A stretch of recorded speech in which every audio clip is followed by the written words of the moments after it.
Bonjour, bonjour tout le monde. Waouh, c'est un privilège de me retrouver ici. Ça fait un bout de temps, mais nous sommes toujours en contact par la grâce de Dieu. Mais c'est un privilège, vraiment un privilège de me retrouver dans cette maison bénie par le Seigneur afin d'apporter la parole. C'est un privilège de pouvoir être invité par mon frère Louis Armand dans le cadre de la maison Testimony. Et ce matin, lors de la louange, pour moi, c'était vraiment une vraie libération. Amen. Je commence par un témoignage pour dire que le Saint-Esprit est vraiment présent dans cette maison. Tout ce que vous faites est vraiment extraordinaire pour la gloire de Dieu. Amen. Et je venais un peu avec le cœur abattu par rapport à ce qui nous est arrivé tous. Et le Saint-Esprit a fait son œuvre. Je me sens vraiment libéré pour continuer l'œuvre du Seigneur. Amen. Voilà. Alors, aujourd'hui, on va en parler ce matin. Et le titre de ce matin que le Seigneur m'a inspiré, c'est « La gloire de Dieu dans nos familles ». Le frère, lui, m'en parlait ce matin quand on est arrivé. Et c'est extraordinaire ce que le Seigneur a mis dans mon cœur par rapport à la gloire de Dieu dans nos familles. Quand nous voyons aujourd'hui ce qui se passe, n'est-ce pas? Ce n'est pas nouveau, il n'y a rien de nouveau sous le soleil. Mais ce que nous vivons présentement dans notre monde d'aujourd'hui, ce n'est pas la gloire de Dieu. Il y a ici au Québec et un peu partout dans le monde ce qu'on appelle les féminicides. Féminicides, c'est des hommes qui tuent leurs femmes ou leur conjointe. Souvent, c'est à cause d'une séparation qui tourne mal. Il y a dernièrement un monsieur et un papa qui a tué ses propres filles de 5 et 3 ans. Parce que le divorce est mal passé, c'est à Gatineau. C'est des choses que nous vivons à chaque jour. On appelle ça des drames familiaux. Mais les drames familiaux, c'est dû à quoi? Les meurtres, les assassinats, c'est dû à quoi? C'est justement parce que nos familles ne reflètent pas la gloire de Dieu. Quand la gloire de Dieu est présente, il y a justement la guérison. On a chanté tantôt. Les paralytiques, n'est-ce pas, sautent de joie, les stériles enfantent, les maladies s'enfuient et on a la joie de l'Éternel. Alors, comment faire pour réellement refléter la gloire de Dieu? C'est bien dit, hein, la gloire de Dieu, ce n'est pas notre gloire. La première des choses, c'est vraiment, comme on dit dans la chanson, remettre notre, comment on appelle ça? Notre couronne au pied de Jésus. Ce n'est plus nous qui sommes les rois, ce n'est plus nous qui dirigeons nos vies, ce n'est plus nous qui dictons ce qui va se passer dans notre vie. On peut planifier des choses, mais toujours avec cette humilité de dire que ce n'est pas nous qui dirigeons nos vies. Parce que si nous dirigeons nos vies, ça va aller dans le sens de ce que nous voulons et nous allons vers la catastrophe. Alors, pour passer au travers du message des familles avec la gloire de Dieu, je vais vous partager l'histoire de 3 familles. On va commencer par la première famille. La première famille, c'est la famille d'Adam et Ève. Et je demanderai à Momo de pouvoir lire la parole de Genèse 5, 1 et 2. Voici le livret de l'histoire de la famille d'Adam. Quand Dieu créa les êtres humains, il les fit pour qu'ils soient ceux qui lui ressemblent. Il les créa hommes et femmes. Il les bénit et leur donna le nom d'homme le jour où ils furent créés. Amen. Amen. On dit ici que les êtres humains, il les fit pour qu'ils soient ceux qui lui ressemblent. La première des choses, pour avoir la gloire de Dieu dans nos familles, il faut ressembler à Dieu. C'est la première des choses. Quand Dieu a créé l'homme et la femme, les premiers, c'était par rapport à un objectif, à un plan précis. C'était qu'ils puissent lui ressembler. Et cette ressemblance devrait continuer de génération en génération. Amen. Quand on a un enfant, quand on a des enfants, c'est pour justement transmettre cette ressemblance de Dieu. Mais pour qu'on puisse transmettre cette ressemblance de Dieu, il faut que nous-mêmes nous puissions ressembler à Dieu en tant que parents. Il faut que nous-mêmes nous puissions porter ce caractère de Christ en nous. Amen. Mais comme vous le savez, les premiers êtres humains, Adam et Ève, ils ont désobéi. Alors la question qu'on se pose aujourd'hui, c'est de savoir, un peu comme Dieu a posé la question à Adam, Adam, où es-tu? Il faut qu'on se situe. Où sommes-nous présentement? Chacun de nous qui suivons cette parole, même ceux qui suivent à travers YouTube, où es-tu? Donc, ton fond de ton cœur, pose-toi la question, comme si le Seigneur te posait la question, où es-tu? Où es-tu rendu? Il y a le plan de Dieu qui est là, il y a toi. Où est-ce que tu es rendu par rapport au plan de Dieu? Où est-ce que tu es rendu par rapport à ressembler à Dieu? Où est ta désobéissance? Où elle se situe?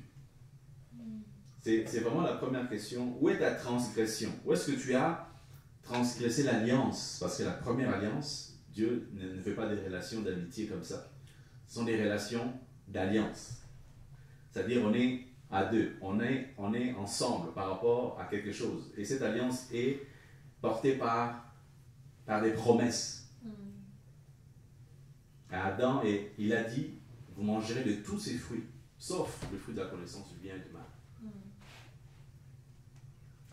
Donc, c'est comme un contrat, mais à un autre niveau. Alors, où sommes-nous rendus par rapport à ça? Alors, la première des choses que j'aimerais inviter mes frères et sœurs à considérer, c'est la repentance.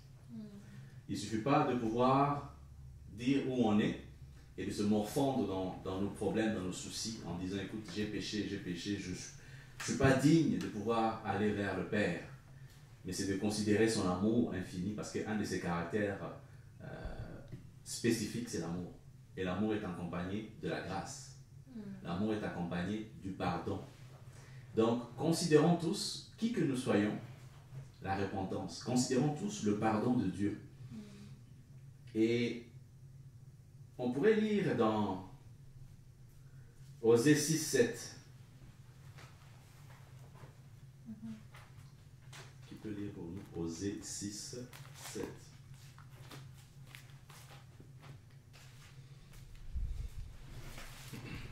Ça, c'était par rapport à l'alliance, hein? Osée 6, 7. Est-ce que c'est le verset que j'ai... Oui, s'il te plaît.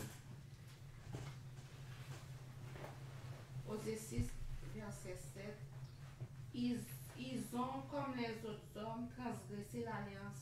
C'est alors qu'ils m'ont été infidèles. Je reprends. Ils ont, comme les autres hommes, transgressé l'alliance.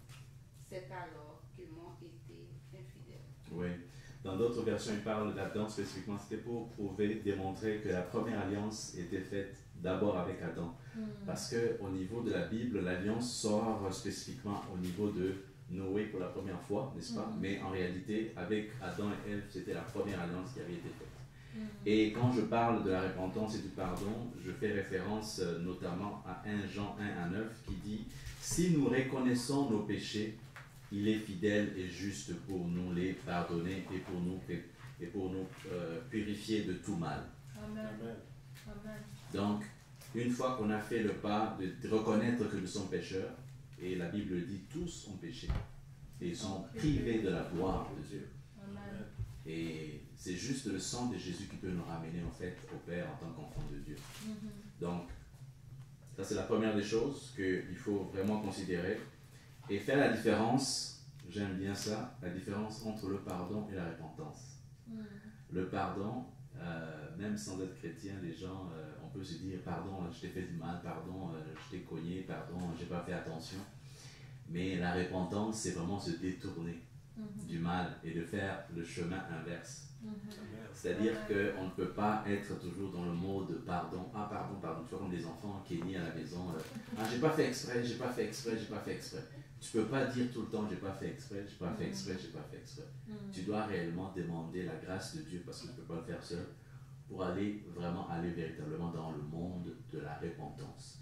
Et la repentance, ça a été vraiment bien clarifié à travers la prédication de l'apôtre Pierre lors de la Pentecôte, n'est-ce pas?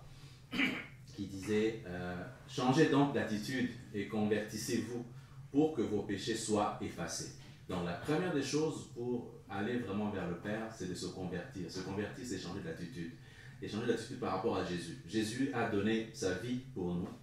Est-ce que nous considérons cette mort-là, ce sacrifice-là pour nos vies? Si nous l'ignorons, c'est-à-dire qu'on n'est pas dans la repentance. C'est une question d'attitude, une question de foi, de croire qu'il est mort réellement pour nous. S'il est mort pour nous, c'est-à-dire que nous acceptons ce sacrifice et nous changeons d'attitude. Tu ne peux pas vivre dans la peur en disant si je ne fais pas les bonnes choses, il faut voir ça différemment. Si je ne fais pas les bonnes choses, je vais aller en enfer. C'est pas ça l'idée. L'idée, ce n'est pas d'avoir peur d'aller en enfer. L'idée, c'est de dire est-ce que j'accepte le sacrifice de la croix? Est-ce que la croix signifie quelque chose pour moi qui me permet, dans sa grâce, je lui ai rien demandé, hein, c'est lui qui l'a fait, le choix de mourir pour moi.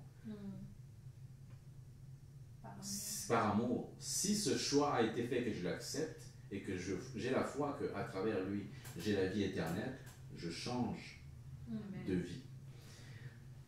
Deuxième histoire que j'aimerais bien vous raconter, c'est l'histoire de Noé, la famille de Noé. Genèse 6, 9.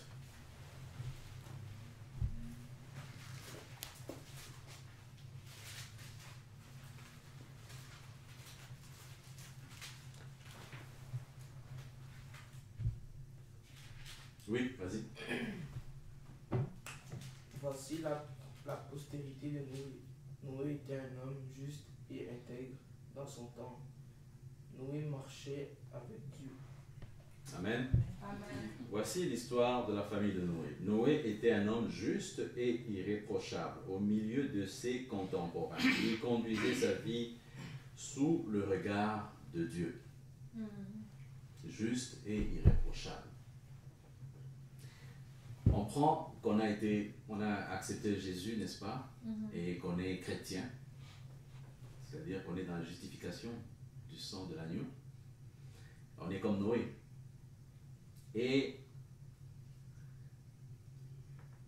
pour vivre la gloire de Dieu dans nos familles, il faut avoir la perspective de Dieu dans nos familles, le regard de Dieu. Parce qu'on dit Noé vivait sous le regard de Dieu. C'est le regard de Dieu qui détermine si tu es dans la gloire ou pas. Amen. Comment est-ce que chacun de nous on se regarde? Est-ce qu'on se regarde sous la perspective de ce qui nous sommes, notre passé, nos problèmes, nos situations, nos maladies, nos infirmités, nos handicaps, ou on se regarde dans la perspective de Dieu? Et quand Dieu nous regarde dans son amour, il nous regarde dans sa gloire. Il nous regarde en train d'accomplir des choses extraordinaires dans sa vie. Amen. Amen. Jésus, quand il regardait Pierre, il a dit, Pierre, sur cette pierre, je bâtirai mon église. En même temps, il savait que Pierre, c'est lui qui allait le trahir. Mais en regardant Pierre, il savait ce qui allait se passer. Il voyait d'avance. À chacun de nous, le Seigneur voit quelque chose de merveilleux. Amen. Amen. À chacun de nous, qui que nous soyons, Amen. petits, grands, moyens, Amen. tout ce que nous sommes, c'est la gloire de Dieu qui est en développement en fait. Amen. Mais pour cela, il faut que nous puissions nous positionner de manière à ce que ce regard-là, ce plan-là puisse s'accomplir. Amen. Et pour se positionner réellement dans ce plan, on n'a qu'une seule boussole, c'est la parole de Dieu. Amen. Alléluia. La boussole que nous avons pour réellement suivre cette voie et accomplir la volonté de nos vies, c'est la parole de Dieu.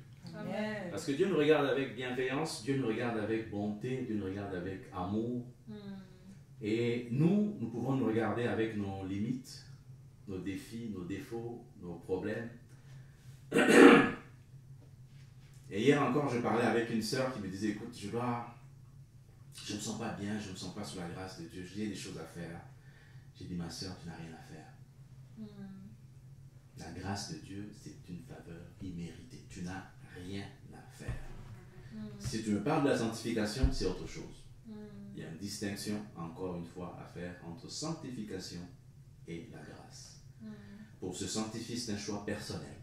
C'est la parole qui nous dit que si ton bras te pousse à pécher, coupe-le et jette-le. Mieux vaut entrer dans le royaume de Dieu manchot qu'avec les deux bras. Amen. Mais si tes yeux, si ton œil te pousse à pécher, arrache-le. Mieux vaut entrer dans le royaume de Dieu.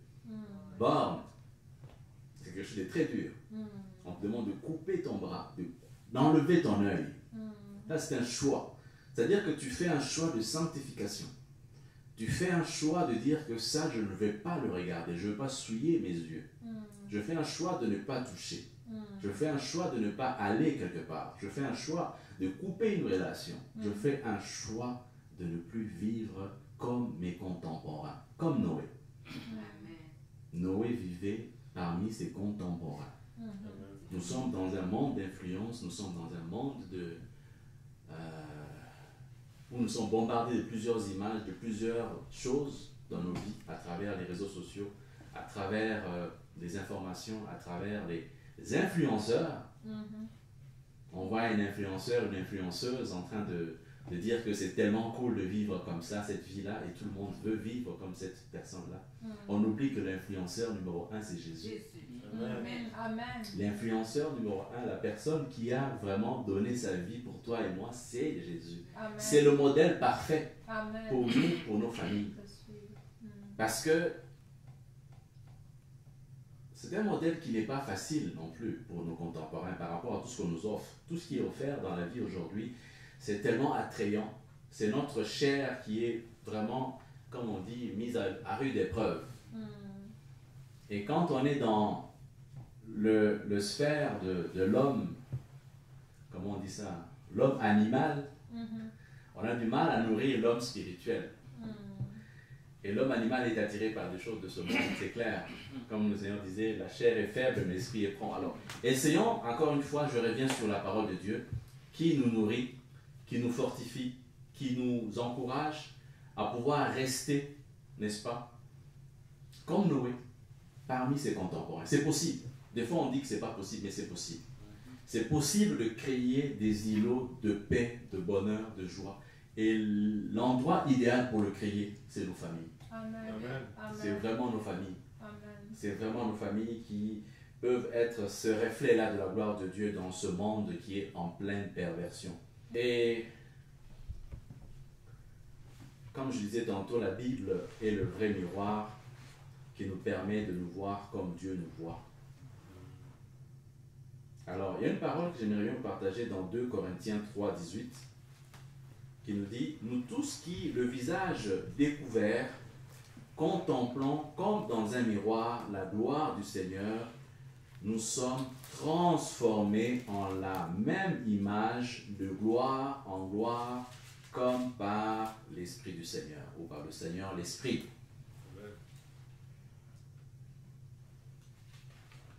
C'est en contemplant la gloire de Dieu à travers Jésus-Christ, à travers son sacrifice, que nous sommes transformés. C'est des choses qui ne se font pas du jour au lendemain. On peut obtenir le salut, c'est immédiat, c'est instantané, il suffit d'avoir une prière de foi. Mais la transformation de gloire en gloire, c'est quelque chose qui s'opère en continuant à regarder, à contempler. On est dans la contemplation du Seigneur Jésus-Christ. C'est ce que nous avons fait dans l'adoration et la louange tantôt. C'est rester dans cette atmosphère-là. C'est en regardant Jésus sous ce regard-là de contemplation, en disant, voilà, waouh, quel modèle, quelle influence, quel exemple. C'est en regardant cet exemple-là, ce modèle-là parfait, que nous aussi, nous allons petit à petit nous rendre compte que nous nous transformons de gloire à gloire. Il y a des choses que nous n'étions pas capables de faire, nous arrivons au fur et à mesure à le mettre en place. Amen. Et on le voit, moi je regarde ça dans la famille de mon frère ici. Je me rappelle des premiers jours où je voyais Kali en train d'animer, de faire la conduite de la louange. Elle hésitait, elle n'était pas très sûre d'elle. Elle disait, mais qu'est-ce que je fais devant la limite? Dans ma tête, je mettais dans sa tête, je disais, mais qu'est-ce qu'elle fait devant là? Mais aujourd'hui, tu vois l'assurance, tu vois la conviction, tu vois quelque chose qui émane d'elle. C'est la gloire de Dieu. Amen. Et elle a fait confiance. Amen. C'est sûr que maman a poussé un peu là.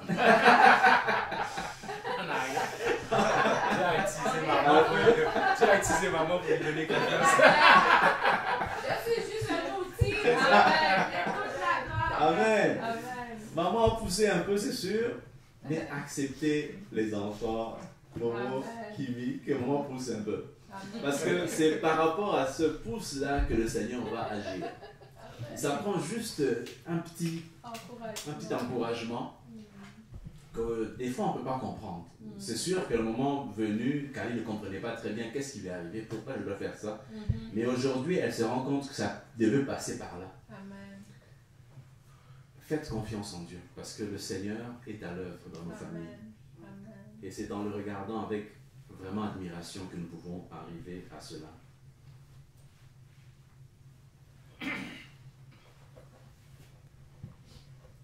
Et le Seigneur a demandé à Noé, pour terminer pour cette deuxième histoire, de construire l'arche. Ça prend un travail. Il lui a donné des indications claires. Les indications claires passent par le papa. Ça passe par celui que le Seigneur a établi comme chef de la famille. C'est lui qui doit recevoir. Alors si le papa n'est pas dans le portrait, comme on aime bien dire ça au Québec, le papa n'est pas dans le portrait. Souvent quand on va dans les situations où on est pour des familles, des enfants qui se retrouvent à la DPJ ou dans des situations difficiles, on dit le papa n'est pas dans le portrait. C'est un des points qui revient presque à 90%. Le papa n'est pas dans le portrait. Ça, c'est quelque chose qui fait très mal. Parce que quelque part, les hommes à qui le Seigneur a remis en fait l'autorité ne sont pas là. Ils sont ailleurs.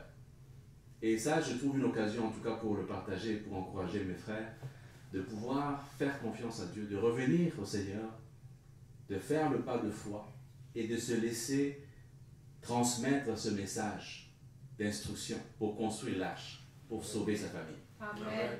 Dieu va te donner des instructions claires. Amen. Ça ne sera jamais flou si tu lui fais confiance. Amen. Et tu sauras comment sauver ta famille Amen. par la grâce de Dieu. Amen. Dernière chose que je peux dire par rapport à ça aussi, par rapport aux Écritures qui dit dans Actes 16, 31, ce n'est pas pour... Le salut n'est pas pour une seule personne. Encore une fois, je me répète, c'est par rapport à toi et ta famille. Crois au Seigneur Jésus et tu seras sauvé, toi et ta famille. Amen. Le salut n'est pas une histoire personnelle, comme on aime bien le dire. C'est vrai que la vie éternelle, elle est personnelle. Mais le salut, c'est toujours en famille que le Seigneur. Dans le regard de Dieu, dans la pensée de Dieu, le salut, c'est pour la famille. Amen. Il l'a fait avec Noé.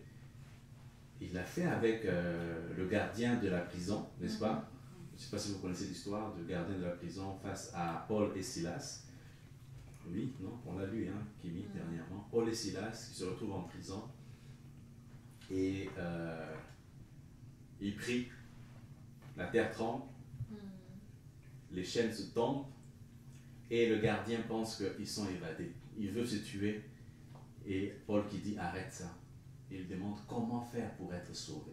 Il ne parlait plus de son salut physique, là, parce qu'il était prêt à mourir. Il parlait de son salut spirituel, le gars. Et Paul lui répond, crois au Seigneur Jésus et tu seras sauvé. Toi et ta famille. Amen. C'est une histoire de toi et ta famille. Amen. Ce n'est pas une histoire individuelle.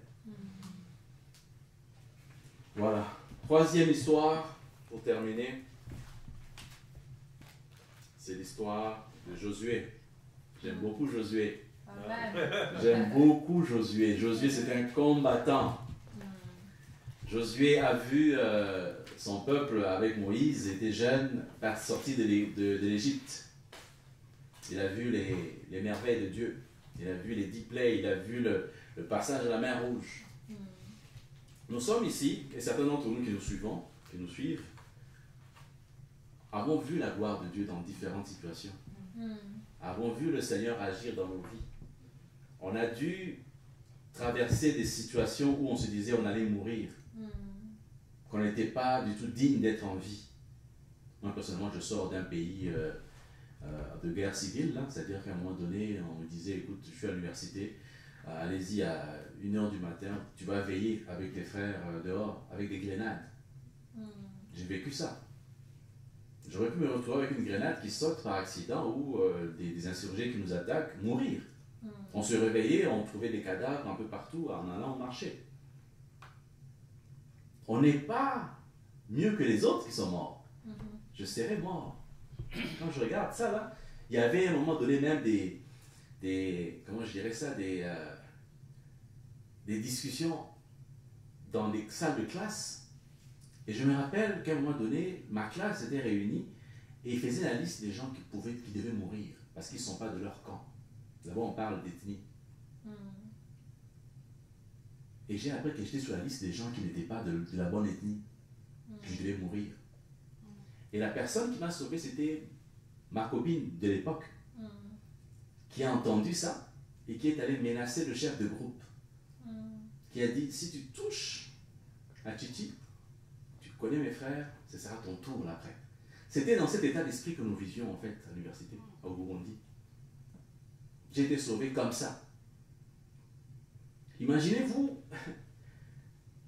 on n'a aucune grâce d'être là en fait. Donc, si chacun de nous regarde en arrière et regarde ce qui s'est passé dans sa vie, en 2013, Momo, tu t'en rappelles, tu venais d'arriver, en décembre, j'ai eu un accident, pas loin de la maison, une personne dans son camion qui s'est endormie, m'a rentré dedans, perte totale, mais je n'ai eu aucune égratignure, aucune goutte de sang n'est sortie de mon corps, par la grâce de Dieu. Amen. Ce jour-là, je serais mort, et si j'étais mort, je le dis toujours, je serais en enfer. Parce que je n'étais pas en ordre avec Dieu.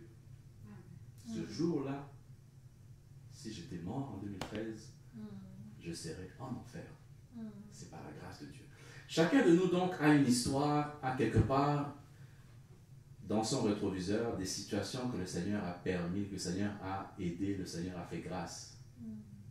Alors, comme Josué, il faut se poser la bonne question. Et Josué, dans Josué 24, 15, il est écrit « Et si vous ne trouvez pas bon de servir l'Éternel, choisissez aujourd'hui qui vous voulez servir. Ou les dieux que servaient vos pères au-delà du fleuve, ou les dieux des Amoréens dans le pays desquels vous habitez, moi et ma maison, nous servirons l'Éternel. Amen. C'est un choix clair qu'on doit se poser aujourd'hui. Quel Dieu allons-nous servir? Donc, le troisième point pour moi aujourd'hui, c'est la gloire de Dieu. Ça passe par le service. Amen. On ne peut pas se contenter de recevoir. On ne peut pas se contenter d'être à l'église. On ne peut pas se contenter d'être toujours en train de regarder. On en parlait dernièrement avec mon frère Louis Armand. De regarder nos petits bobos. Ah, mais tu sais, aujourd'hui, je me suis réveillé, j'avais vraiment mal à la tête. Oh, aujourd'hui, tu sais, je me suis réveillé au travail, telle personne m'a fait du... On ne peut pas passer notre temps à être le centre du monde, à être le nombril du monde. On doit être au service des autres. Amen. Et qu'on le veuille ou non, Josué le dit. Soit on sert le Seigneur, l'Éternel Dieu, l'Éternel Dieu des armées qui les a sortis d'Égypte, soit vous servez les dieux d'autrefois, de nos parents. Je ne sais pas pour vous, mes frères et sœurs, ou pour ceux qui nous suivent, je suis de la génération où nos parents n'étaient pas vraiment des chrétiens, comme on dit, affermis, comme on peut le dire. Donc, il y a des dieux que eux servaient. Et nous savons que de là, nous sommes tous un peu dans la salle des gens issus de l'immigration. Nous sommes venus de quelque part. Il y a quelque part des gens, des dieux qui étaient comme mis de l'avant dans nos pays d'origine, dans nos contrées. Et il faut faire un choix. On ne peut pas à la fois prier Dieu et avoir des gris-gris, comme on dit. On ne peut pas prier Dieu et avoir des comment on appelle ça en Haïti, là, de vaudou. On ne peut pas mélanger les deux choses. Ce n'est pas possible que... Moi, je me rappelle à l'université, hein, j'étais supposé être chrétien, mais on me disait, avant les examens, là, il y a une cousine qui m'appelait, qui me dit, viens, je vais te donner une poudre là, qui vient de la grand-mère. Sérieux, là. Elle m'a dit, écoute, viens là, tu prends la poudre, et puis tu frottes les mains avant de faire l'examen, et tu ne salues personne. Et je ne comprenais pas, moi je saluais personne, personne ne voulait me saluer non plus. Donc chacun avait sa poudre. Chacun avait sa poudre. Vous vous rendez compte? C'était bizarre. J'avais une poudre spéciale là qui venait de la grand-mère. Je devais me frotter les mains et aller faire l'examen. Ce sont des choses qu'on prend banales, hein, mais c'est comme si tu... Un engagement. Voilà, c'est un engagement que tu fais. La poudre n'a rien fait, c'est sûr, mais tu t'es associé. Tu as une alliance avec ces esprits-là derrière lesquels tu as eu foi en eux. Alors, je ne sais pas si la poudre existe là. Ça existe le mot ou non? Ça n'existe pas. Mais il y a d'autres dieux pareils. Il y a d'autres dieux qui existent ici dans ce monde, dans lequel nous sommes, dans le monde occidental. On vous dit peut-être que, je ne sais pas, pour réussir son examen, il faut faire, je ne sais pas, il faut regarder l'horoscope. Regarde l'horoscope pour savoir si réellement tu es bien parti pour l'année, tu es bien parti pour réussir cet examen, pour réussir telle entrevue. Regarde ton horoscope. Va voir telle personne diseuse de bonne aventure, va te regarder les cartes. Voyance, ça existe. C'est ça qui est ici le plus. Qui prie leur grand-mère, leur grand-père mort. Voilà. Il faut faire un choix radical. Amen. Un choix radical. Un choix qui te distingue. Encore une fois, parmi les contemporains. Est-ce que tu veux servir l'Éternel Dieu des armées ou tu veux servir le Dieu de tes pères ou le Dieu de tes contemporains? Qui veux-tu servir aujourd'hui? Et cette histoire me rappelle encore on parle des gens, des disciples, hein, nous sommes des disciples, pour ceux qui nous suivent aussi, certains qui sont, ce n'est pas des païens, on ne parle pas des païens, des gens qui ont vu l'Éternel dans l'action. Ça me rappelle l'histoire de Jésus face à ses disciples, quand il parle de pain de vie, et il dit, si vous voulez avoir la vie éternelle, mangez ma chair, buvez mon sang. Les disciples commencent à dire, non, c'est une parole qui est trop dure. C'est trop dur. Pas dur dans le sens où, radicalement, littéralement, il va manger sa chair. Mais c'est comme une philosophie, c'est comme une doctrine pour eux qu'ils ne pouvaient pas assimiler. Et ils ont commencé à partir. Jésus avait une grande foule de gens qui le suivaient. Mais en disant ça, il y a eu, comme on dit, une scission là. Il y a eu comme une... On a dit non, celui-là il exagère, on ne le suit plus là. C'est des gens qui le suivaient, des disciples. On parle des disciples. C'est pas des gens, c'est des disciples. C'est des gens qui l'ont suivi. C'est comme toi et moi, nous suivons Jésus. Mais à un moment donné, il y a une parole de Dieu qui est dite. Aujourd'hui, on parle de repentance, je reviens dessus. Et tu peux te dire dans ton cœur, je délibère, je laisse. Et je pars. C'est-à-dire, j'ai suivi Jésus. On parlait de bénédiction, on parlait que je vais avoir une maison, une famille, une maison, du travail. C'était intéressant. J'ai été guéri, c'est super. J'ai eu la délivrance de telle chose, c'est très bon. Tel pasteur a prié pour moi, je ne me sentais pas bien, je suis tombé, je suis revenu, j'étais bien. Ça, c'était intéressant. Mais quand on te dit que tu dois manger le pain de vie, ça devient dur. Tu dois renoncer à ta vie passée, ça devient dur. Tu dois te repentir et te détourner de ton chemin du péché, ça devient dur. Tu lâches Jésus. Ça m'est arrivé aussi, plusieurs fois. Tu lâches parce que c'est très dur à suivre. Et Jésus se tourne à côté des 12 et dit, et vous? Ça c'est quelle parole là? J'aime bien ça. Jean 6, 67.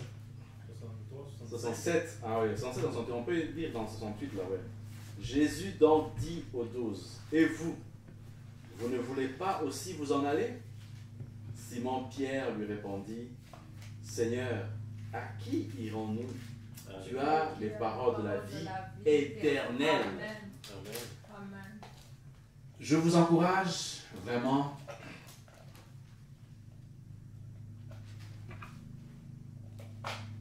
à ne pas suivre votre cœur. Ça me rappelle quelque chose, n'est-ce pas? C'est de suivre la parole de Dieu. Amen. Votre cœur vous amène dans quelque chose d'autre. Suivez la parole de Dieu. Amen. Et en suivant la parole de Dieu, vous allez avoir la vie éternelle. Amen. C'est très important parce que Jésus est le pain. Amen. Jésus est le pain qui est descendu du ciel et il est remonté. Quand on parle de pain, quand je parlais des miracles, ça peut faire une référence. Pensez encore à la femme là, qui était d'un pays étranger, qui n'était pas juive, qui disait au Seigneur, ma fille est malade, s'il te plaît, s'il te plaît. Et Jésus lui dit, je ne suis pas venu pour... je ne donne pas du pain, n'est-ce pas, aux chiens. Et c'était dur, la traiter de chien. Mais la femme, avec la foi, a dit ceci, même les chiens reçoivent des miettes. Alléluia. Des miettes. Amen. Les miettes, c'est quoi? C'est les miracles que nous recevons. Les miettes, c'est quoi? C'est les promotions que nous avons. Les miettes, c'est quoi? C'est la guérison que nous avons. La femme, sa fille a été guérie. C'est ça les miettes. Le pain était sur la table. Qu'est-ce que nous voulons? Est-ce que nous voulons les miettes ou nous voulons le pain? Le pain, c'est la vie éternelle. Amen. Tu peux être guéri aujourd'hui du cancer, tu peux être guéri de sida, tu peux être guéri de quoi que ce soit et manquer le vrai pain. Tu as eu quand même la guérison. Tu as eu quand même la promotion. Tu as eu quand même la femme que tu voulais, l'homme que tu voulais, ou les enfants que tu voulais. Et tu manquais l'essentiel. Amen. Amen. C'est extraordinaire. Quand j'ai lu ça, je dis wow, Alléluia. je peux avoir la guérison, je peux prier pour avoir ce que je veux et manquer quand même quelque chose. La femme, sa fille a été guérie parce qu'elle avait une foi. On peut avoir une foi pour recevoir des choses. Mais est-ce que nous avons pris le temps de manger à la table du Seigneur? Amen. Est-ce que nous prenons le temps de manger le pain pour que nos familles soient réellement sauvées? Ça va nous demander du travail, ça va nous demander de pouvoir rester dans la contemplation. C'est le culte. De manière concrète, là, c'est les cultes familiales. Amen. Ils sont passés à gauche, à droite, là. Pour être dans la contemplation du Seigneur, c'est créer des occasions, des moments de culte, de partage au sein de la famille. C'est la seule façon pour pouvoir arriver à regarder le Seigneur de manière à ce que nous puissions, comme un miroir, nous transformer de gloire en gloire. Amen. C'est ce que je vous demande, je vous encourage à mettre en place de manière très concrète dans vos familles, des cultes d'adoration, des moments de partage de la parole, afin que la parole puisse réellement être des semences dans les cœurs de chacun d'entre nous et pour pouvoir après porter des fruits Amen. et pouvoir être comme des lumières, n'est-ce pas, dans ce monde et le ciel de la terre, afin que nous puissions impacter nos quartiers, nous puissions impacter nos lieux de travail, nous puissions impacter nos écoles, que nous puissions impacter nos familles, que chacun de nous puisse réellement porter cette lumière-là, en portant bien sûr d'abord la parole de Dieu. Donc, je rends gloire à Dieu pour ce moment encore une fois et je laisse le Saint-Esprit agir dans nos cœurs, à chacun d'entre nous. Nous avons, n'est-ce pas, un chemin à parcourir. Et n'oubliez pas l'interrogation que j'ai posée au début. Où es-tu? Amen. Où sommes-nous? Où es-tu? C'est quelque chose qui doit réellement résonner dans notre cœur. Où suis-je présentement par rapport à la gloire de Dieu qui nous attend, qui est notre partage, qui est notre finalité? Où es-tu? Où sommes-nous? Et en ayant cet examen de conscience, cette introspection, on peut faire le pas qu'il faut pour pouvoir arriver à vivre la gloire de Dieu dans nos familles. Je vous remercie, que le Seigneur vous bénisse. Amen.